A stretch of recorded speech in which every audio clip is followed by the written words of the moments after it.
Assalamualaikum warahmatullahi wabarakatuh. Bertemu kembali dengan saya Asrini Yuli Wahyuni dalam pembelajaran online PPKN kelas 10 SMA Negeri 1 Purwokerto. Pada minggu kali ini kita akan meneruskan pembahasan bab yang ketiga, yaitu fungsi dan kewenangan lembaga-lembaga negara, yaitu mengenai tata kelola pemerintahan yang baik atau good governance. Dengan bentuk negara kepulauan yang begitu besar, tidaklah mudah bagi pemegang kekuasaan negara Indonesia untuk mengelola pemerintahan. Dalam hal ini, perlu adanya kerjasama yang baik antara lembaga negara yang satu dengan lembaga negara yang lainnya, serta dukungan dari seluruh rakyat sebagai warga negara Indonesia. Inilah yang kita kenal dengan hubungan tripatrit, yaitu antara pemerintah, swasta, dan masyarakat. Apa yang dimaksud dengan good governance? Good governance adalah hubungan yang sinergis dan konstruktif di antara negara, sektor swasta, dan masyarakat dalam prinsip-prinsip partisipasi, berorientasi pada konsensus, visi strategis, tanggap, efektif dan efisien, akuntabilitas, transparansi, berkeadilan, dan supremasi hukum. Ini adalah pengertian good governance atau pemerintahan yang baik menurut dokumen UNDP atau United Nations Development Program. Apa saja prinsip-prinsip dari good governance atau pemerintahan yang baik? Partisipasi. Yang dimaksud adalah pemerintah harus bisa menjamin bahwa setiap rakyat memiliki hak suara dalam proses pengambilan keputusan.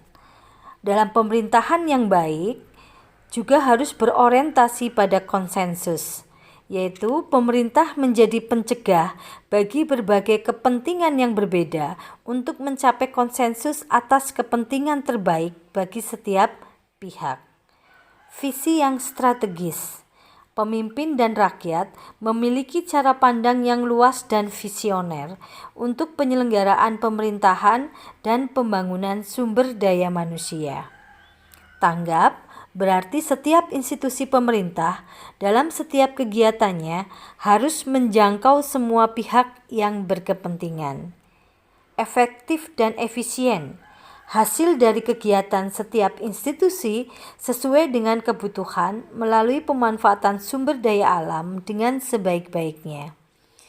Sedangkan akuntabilitas, para pengambil keputusan dalam pemerintahan, swasta, dan organisasi publik bertanggung jawab pada masyarakat atau bertanggung jawab pada publik. Transparansi. Transparansi yang dimaksud adalah keterbukaan akses informasi publik melalui kerangka kebebasan pers. Berkeadilan artinya setiap warga negara memiliki kesempatan yang sama untuk meningkatkan kualitas hidupnya. Sedangkan supremasi hukum adalah kerangka aturan hukum harus adil dan ditegakkan, terutama adalah hak asasi manusia. Dalam Undang-Undang Dasar Negara Republik Indonesia tahun 1945 menjelaskan bahwa penyelenggara kehidupan bermasyarakat, berbangsa, dan bernegara di Indonesia adalah pemerintah negara. Pemerintah negara menurut Undang-Undang Dasar adalah penyelenggara pemerintahan dalam arti yang luas. Pemerintah negara sama dengan penyelenggara negara yang meliputi berbagai bidang pemerintahan yaitu eksekutif, legislatif, dan yudikatif. Sedangkan penyelenggaraan negara dalam arti yang sempit adalah eksekutif. Berdasarkan Undang-Undang Republik Indonesia Nomor 28 Tahun 99 tentang penyelenggaraan negara yang bersih dan bebas dari korupsi, kolusi, dan nepotisme, penyelenggara negara adalah pejabat negara yang menjalankan fungsi eksekutif, legislatif, yudikatif, dan pejabat lain yang fungsi dan tugas pokoknya berkaitan dengan penyelenggaraan negara sesuai dengan ketentuan peraturan perundang-undangan yang berlaku. Penyelenggara negara yang baik adalah penyelenggara negara yang mentaati asas-asas umum pemerintah yang baik. Dalam rangka meningkatkan kualitas penyelenggaraan pemerintahan serta mendukung pelaksanaan reformasi birokrasi, maka diterbitkanlah Undang-Undang Administrasi Pemerintahan Nomor 30 Tahun 2014.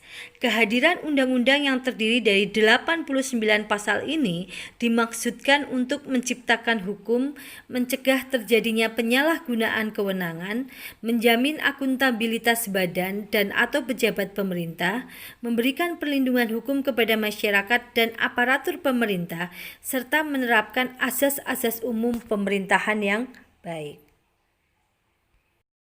Apa saja asas-asas umum pemerintahan yang baik? Yang pertama adalah azas kepastian hukum. Azas kepastian hukum adalah azas yang mengutamakan landasan peraturan perundang-undangan, kepatutan, dan keadilan dalam setiap kebijakan negara. Yang kedua, azas tertib penyelenggaraan negara. Azas yang menjadi landasan keteraturan, keserasian, dan keseimbangan dalam pengendalian penyelenggaraan negara. Yang ketiga, azas kepentingan umum. Azas yang mendahulukan kesejahteraan umum dengan cara yang aspiratif, akomodatif, dan selektif. Yang keempat, azas keterbukaan, yaitu azas yang membuka diri terhadap hak masyarakat untuk memperoleh informasi yang benar, jujur, dan tidak diskriminatif, yaitu tentang penyelenggaraan negara dengan tetap memperhatikan perlindungan hak asasi pribadi, golongan, dan rahasia negara. Yang kelima adalah azas proporsionalitas, yaitu azas yang mengutamakan keseimbangan antara hak dan kewajiban penyelenggara negara. Yang keenam adalah azas profesionalitas, azas yang mengutamakan keahlian yang berlandaskan kode etik dan ketentuan peraturan perundang-undangan yang berlaku. Sedangkan azas yang ketujuh adalah azas akuntabilitas, yaitu azas yang menentukan bahwa setiap kegiatan akhir dari kegiatan penyelenggara negara harus dapat dipertanggungjawabkan kepada masyarakat sebagai pemegang kedaulatan tertinggi negara sesuai dengan peraturan perundang-undangan yang berlaku. Itulah yang dimaksud dengan azas-azas umum pemerintahan yang baik. Kita lanjutkan subbab yang terakhir di bab yang ketiga ini adalah partisipasi warga negara dalam sistem politik. Partisipasi politik merupakan bagian dari budaya politik karena keberadaan berbagai struktur politik di masyarakat seperti partai politik, kelompok kepentingan, kelompok penekan, serta media massa yang aktif dan kritis merupakan indikator adanya keterlibatan rakyat dalam kehidupan politik. Partisipasi politik. Ada dua bentuk partisipasi politik, yaitu konvensional dan non-konvensional. Contoh bentuk partisipasi politik yang konvensional. Yang pertama adalah pemberian suara. Pemberian suara yang dimaksud adalah partisipasi masyarakat untuk memberikan suaranya di dalam pemilu, pilkada, bahkan dalam lingkungan masyarakat yang lebih kecil adalah dalam pemilihan kepala desa. Kemudian yang kedua, diskusi politik. Kemudian kegiatan kampanye, membentuk dan bergabung dalam kelompok kepentingan, dan komunikasi individual dengan pejabat politik. Ini adalah bentuk partisipasi politik yang konvensional. Sedangkan yang non-konvensional, contohnya adalah mengajukan petisi, demonstrasi, konfrontasi, mogok kerja, atau tindak kekerasan politik terhadap harta benda, perusakan, pemboman, pembakaran atau sabotase, tindakan kekerasan politik terhadap manusia, penculikan, pembunuhan, perang gerilya, dan revolusi.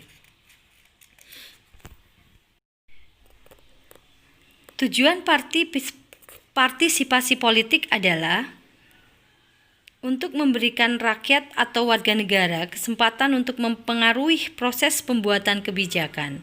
Hal ini merupakan tujuan utama dari partisipasi politik yang dilakukan oleh negara-negara yang demokratis. Artinya berarti partisipasi juga dilakukan untuk mengontrol pemerintah yang akan terpilih. Selain itu, partisipasi politik juga menjadi alat untuk memilih pemimpin dan mengekspresikan eksistensi individu atau grup yang mempengaruhi pemerintah melalui jalan terlibat di dalam politik. Contoh-contoh konkret partisipasi politik yang ada di dalam masyarakat, misalkan di bidang politik, yaitu dengan aktif ikut memilih dalam pemilihan umum, menjadi anggota aktif dalam partai politik, menjadi anggota kelompok penekan atau pressure group, menjadi anggota kelompok kepentingan tertentu. Kemudian menjadi anggota lembaga politik seperti menjadi anggota MPR, menjadi anggota DPR, ataupun menjadi anggota DPD. Melakukan komunikasi atau dialog dengan wakil-wakil rakyat, melakukan kampanye, menghadiri diskusi politik, kemudian mempengaruhi para pembuat keputusan sehingga produk-produk kebijakan yang dihasilkan atau dikeluarkan sesuai dengan aspirasi atau kepentingan masyarakat. Di bidang ekonomi, setiap warga negara dapat juga ikut serta mengikuti kegiatan-kegiatan dalam bidang ekonomi. Antara lain adalah menciptakan sektor-sektor ekonomi produktif dalam bentuk jasa, barang, transportasi, komunikasi, dan sebagainya.